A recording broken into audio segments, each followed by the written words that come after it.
Hey there everyone, Luke here, and yeah, no being about the bush, let's just dive right into the chapter, picking up from where we last left off, with Wolf sacrificing himself, and obviously being the end of Wolf now. So this will be chapter 247 of Witch Watch, titled Bone Crisis Part 16, and yeah, it's official, we are going to go further than we've ever gone before with the, arcs being labelled as parts. If this is only the end of part 6, if this chapter is only part 16, because we still got to deal with the whole situation with Mojito, with Nico, with we still got to figure out like what's going to go on with Khan, and also Charmy as well, and find out what's going to be the follow up with Miryu. But yeah, for now, let's just wrap up the ongoing side plots between Nemu, Kegio, and Wolf. So it starts off with Kegio and Wolf basically in the inner world. Essentially, it's essentially the inner world from Bleach, and essentially Wolf is the Sonpato here, saying goodbye to Kegio because he's sacrificed himself. He's going to go back into Kegio. Kegio's going to take on all of Wolf's abilities, and yeah, so finally actually talking face to face without actually having to use a mirror. Like, they're legitimately there on screen together for probably the first time in the series where they're actually physically there on screen together. Now, they're in an inner world, so they're not kind of like in the actual world, but still just seeing them on screen together without any mirror or any other outside influence. So it's kind of interesting to see this moment that's been building up through the series, probably building up to this moment as well, when Kegio finally has to embrace himself. Like, no matter what, he is Wolf. Wolf is still going to be a part of him no matter what. So Wolf starts off by saying like, "Oh, okay, talk to me without the mirror. This really is the end." So kind of coming to terms with the fact that, yes, I'm gonna die. So the fact that we actually did get to speak to each other face to face like this, so before this all ended, kind of a big deal. And Kegio doesn't say anything at first. He's just there, like, just nodding and going on. And he eventually says like, "Oh, you're leaving," and Wolf confirms it. And yes, big massive change for the series. Like now, like. And like I said last time, people thought that Witch Watch would add stakes, like, but the fact that they're going balls to the wall, with this, and actually letting one of the major characters actually meet their end, like, gotta give credit to the author for actually having the balls to actually do this. So the big question that I think a lot of people had when they first saw the ending of the last show, it's like, okay, how is Wolf gonna die but Kegio going to survive? And Wolf actually explains this, like, "Oh, the ghosts only damage the mind. My spirit's gonna die, but you should be fine. So your physical body is still gonna be intact, and it's still gonna be alive. So you'll be all right, but." Like he says, his spirit, like, everything is gonna be gone, and Kegio is just there like, "Oh, no, how long?" Like, he doesn't want this to happen because Wolf, despite being a new sim, still is a part of him, still come to terms with the fact that, okay, we're two sides of the same coin, we've got to work in tandem here. So he's like, "Who said you could sacrifice yourself like that?" And Wolf says like, "Look, this was the only choice at the matter, because if I hadn't have jumped in the way at that point, Nemu would have died." And Kegio brings up the fact, like, "Look, if you go, then I won't have anyone to fight. I won't have any way to fight. I'll just be a burden to anyone." And Wolf is just like, "Oh, come on, stop being so melodramatic, Kegio. I know your potential. Have confidence for once. You're the werewolf. Despite the fact that, yes, I take over for you so that you can fight, you're still Kegio the werewolf. So you're going to have abilities yourself. You just don't know it yet. You just think like, oh, I've got to hold on back. I've got to rely on Wolf constantly." But no, that's not the case. You are the werewolf. And Kegio just gives him a look of like, "Really? You're saying this now at the end of all things?" But Wolf just said, like, "Look, don't give me that look. It's not like this is really goodbye. A soul that got split into is merging back into world." So yeah, like I said last time, even though Wolf is going to be gone from the series, I feel like this isn't going to be the last we're going to see of him. I feel at some point, visages or manifestations of him will pop out from time to time. Whenever Kay goes in a really tight spot, he'll come out and be like, "Oh, no, oh God, seriously, you're having trouble with this guy? Do you want me to? Do you want me? Do you want me to split off 4 moments that I can take out this guy for you? Because I could do that essentially, and yeah, I would like that. Like, okay, yeah. Wolf is gone, but he's not permanently being erased from the series. He's still going to pop in from time to time, but I do like the fact that it's not going to be Kegio just relying on Wolf now. Kegio's got to rely on his own abilities. And Wolf continues on by saying, didn't you always want to go back to being your old self? But Kegio, like I said, Kegio has kind of come to terms with Wolf being a part of him and Wolf being a essential vital partner to him. So he's begging Wolf not to go, and Wolf is just there like, oh, seriously, all this emotion, Kegio. What the hell am I gonna do with you? I think I could stick around just a little bit longer. We'll fight together, Kegio. And yeah, like I said, really interested to see how Kegio's gonna utilize Wolf's abilities from now on, since the soul is gonna be merged back into one. So Kegio will have access to Wolf's abilities, and probably even be able to take on the Wolf form that we're gonna actually see him take it on in a couple of minutes. So yeah, I do like that. Like, Wolf is relinquishing all his abilities, so it's kind of like a reverse of like what happened earlier on in the arc, where Kegio was like, look, Wolf, I relinquish all control of my body. You could go all out, go berserk. It's kind of like the reverse is happening here. Wolf is kind of repaying the debts of like, okay, you let me all go berserk. Now it's my turn to return the favor and let you take over, let you take the reins, because I came into this world because of you. So you are the boss, Kegio. Like, it's essentially Wolf acknowledging like Kegio is the boss and he deserves to have these abilities. So now coming back to the actual fight itself, you see like the smoke clearing, and Nemu is just like, Wolf, are you okay? What's going on here? And Agro is just like, how the hell are you still alive? Like, you were taken in by one of my ghosts, and yet you're still standing. How is that even possible? And then this is where Nemu finally realizes, like, oh wait, this isn't Wolf. This is actually Kegio that's actually taking over, and we get to see Kegio as werewolf form, and yeah, it is glorious. Like, Kegio's gone a little bit more beefed up, looking a little more serious. His hair's grown longer, so like it has his regular black hair, but it also has like the white hair of Wolf just streaming down his head. And yeah, he looks amazing here. So can't wait to see what Kegio's gonna do, utilizing all of Wolf's abilities here. As Agro says, like, oh, Kegio Magima, I see, the werewolf spirit must have died. That's why you switched back to your human side. So yeah, you're a human now. Like, your werewolf side is actually gone. You're just a regular human now. So I still win here. What can a normie like you do to me? Essentially, just chastise him like, you're a human, you don't have any supernatural abilities. Supernatural abilities that you did have, they're gone. I got rid of them, so now you're just you. Like, what can you do? Like, basically, really being arrogant here and just underestimating Kegio. And Kegio is just like, has enough of it. It's like, oh, quit your yapping already. I'm here to fight, so you can just bring it on. I can imagine like Kegio's voice just being like, quit yapping around. Bring it on, like the most serious badass voice you can think of. As Agro starts to summon the ghosts again, and it's like, huh, you're no fire. I can overwhelm you with numbers, like just splitting off the ghosts in from being like just really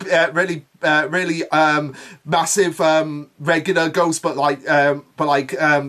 smaller in numbers, to smaller ghosts but like large in numbers, and he just fires them off at Kegio. And yeah, so Agro says like, oh, riddle info's getting ghosts, and this is where Kegio takes no prisoners. He uses the spells to use the flow ability, and basically goes into his stance ice skate motion to kind of avoid all of the ghost attacks, which is very incredible. Like, using his regular abilities to his advantage. The fact that, yeah, he was an ice dancer, so he knows how to maneuver his body to get around all these attacks that are being thrown at him, doing spins in the air, dashing around the air. And Agro's just there like, what the hell is going on? What the hell is going on here? Like, he totally underestimated the fact that Kegio was an ice dancer and therefore would be able to counter and dodge these attacks that are being thrown at him. So as Kegio continues to dodge all the attacks, like you see him just jumping on the roof,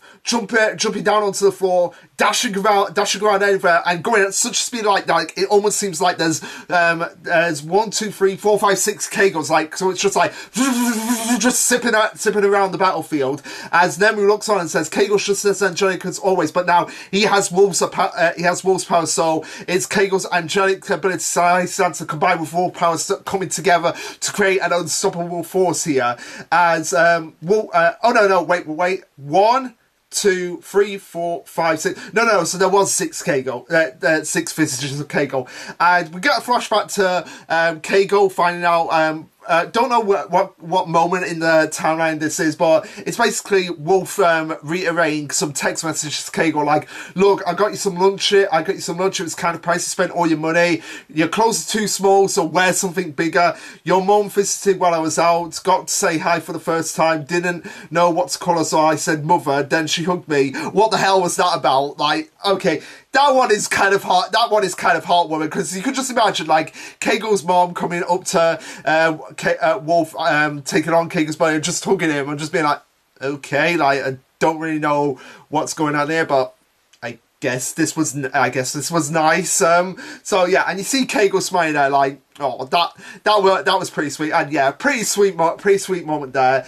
As we continue to see Kegio charge over to Agro, and Agro is saying like, look, you are not supernatural. You are not Wolf. Like, who the hell are you? And we get the most badass declaration ever from Kegio, just being like, I am a werewolf, and you see like just like the intense stare down, claws coming out, hair just flying all over the place. Like, this is the most badass that we have seen Kegio in the series, and yeah, finally his character is coming full circle, like going from like the one who was the shy, thought he was the weakling of the group, could only rely on Wolf for his abilities, now taking on these abilities himself to be like, look, I am a founding member of this team, I am the werewolf, I am gonna kick your ass. And then we see the aftermath of Kegio's attack, as we see Agro just being flung into a side, don't know where,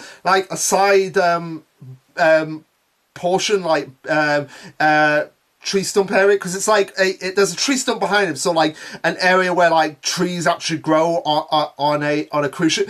But yeah, Kegio starts to walk over, and Agro says like, oh, you think you're in control, don't you? I know that look, I hate it, I'm not going to go down that easily.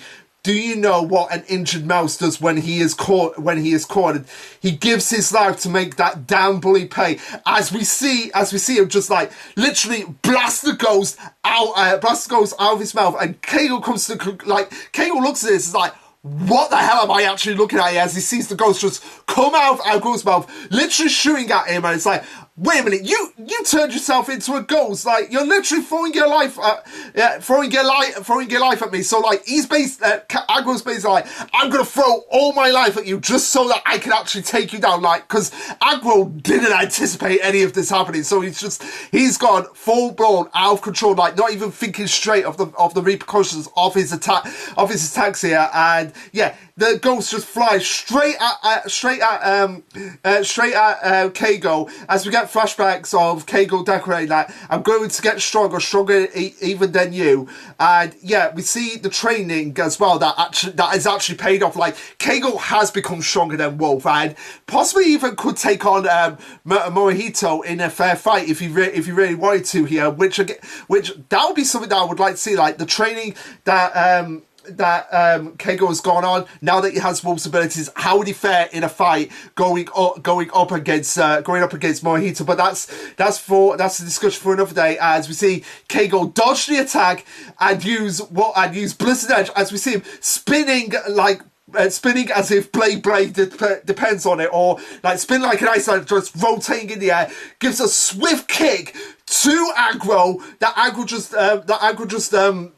just goes all over the place. Like the beam of the ghost just goes all over the place before being thrown into the ground. And we see the ghost like actually touch Kegio, but probably doesn't do anything because of just how swift and powerful the kick that he did to Aggro actually was. So now we come to the final scene of the chapter where we see the ghost. Like you can just imagine like the ghost actually witness all this, like just flying at Kegio, not thinking much of him, and then Kegio just gives this swift kick to Aggro, knocks him to the ground, and the ghost is like, okay, yeah, I'm gonna back off here. I really don't want to take on this guy anymore. And yeah, we see Aggro finally on the ground, finally defeated once and for all. So yeah, in terms of how well this fight has gone, it has been so epic, so badass. Like literally, Aggro's abilities, his ghostly abilities, spectral warlock abilities, have been really tough and really difficult to actually take down, because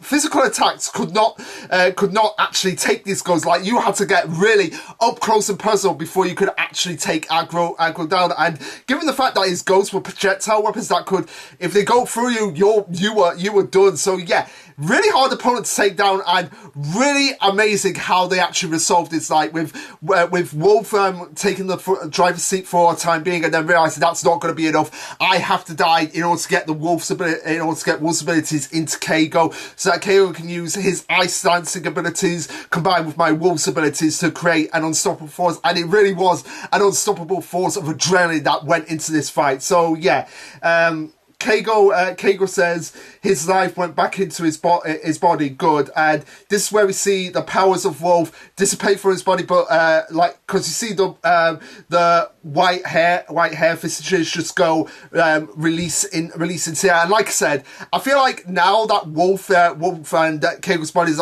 souls have merged into one, Kegio can activate the Wolf abilities whenever he wants now, and by doing so, I believe that this is where Wolf's declaration of like, oh, this isn't really goodbye in the sense that you're not gonna see me again. This is a goodbye in the sense that we won't be able to communicate as much as we can. Like for example, we see on the last panel where Kegio is just looking at the crescent moon and nothing happens. That 100% confirms that Wolf's spirit is dead, in the sense that he can't turn into Wolf at will, which is a running gag that I am kind of sad that we're losing, but at the same time I think it is for the best. But I get the feeling that when he does go into werewolf form, when he actually has to, I feel like at this point he has to actually look at the moon in order to become a werewolf. I feel like that's probably going to be one of the declarations we actually are going to get to separate, like, okay, since Wolf's spirit is dead, how is he actually going to come out? I feel like the moon is going to play, like the actual moon. Like, you can't just look at a picture of it.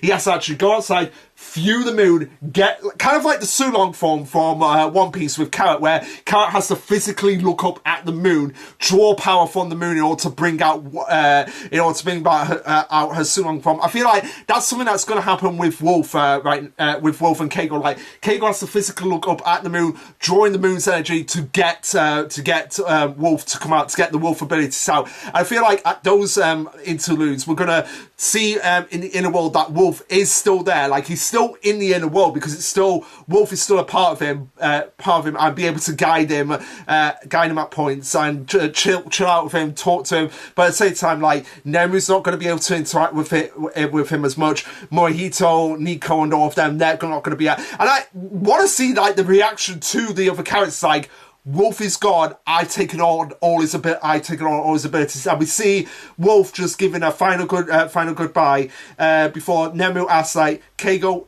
is Wolf, like, basically asking, like, is it true, as this actually happened? And Kegio confirms that it's gone, because you see him actually looking at the crescent moon, and yeah, he doesn't transform. But Kegio says that, well, no, he'll always be right here, and that's where the chapter is, where we see Nemu shedding a tear for Wolf. So yeah, really good, really intense chapters leading up to the death of Wolf. And yeah, I do put it in quotations, because like we've been saying, like, this is not going to be like a permanent death. Like like I said, I feel like every time Kegio does need to transform into his werewolf form, that's when we're going to see that's when we're going to see Wolf again. But I get, like I said, I get the feeling Nemu's not going to be able to interact with him. And it was like I said on Discord, Pie Jams and Wargame on the Controlled Chaos server, Chaos 100 Girlfriend server. I feel like this is for the best because it kind of kills two birds with one stone, because it's like, okay, Kegio gets all of Wolf's abilities and we can stop the weird love triangle between Kegio, Wolf and Nemu, because I get the feeling that Wolf kind of knew, like, yeah, I'm probably going to die in this fight, and it's probably for the best, because then Kegio and Nemu, they obviously like each other way more than me and Nemu like each other. So I'm kind of okay stepping back, letting Kegio take on, letting him have his own life, be a normal person while still having my abilities. And yeah, the fight between him and Argo, really incredible. One of the best fights in this series. Now the question is, where do we go from here? Because we're going.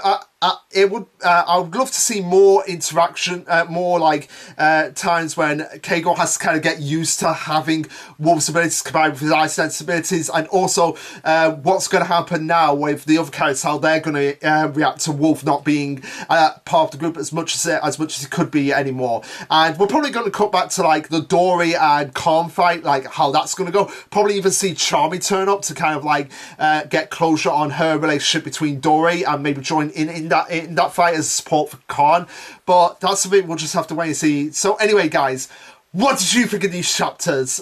This chapter and the chapters overall, focusing on the fight between Kegio, Argo, and Wolf, and leads to the departure of Wolf. So let me know, like, subscribe, comment, all that jazz. And this has been Lasherluke signing off. Later, guys.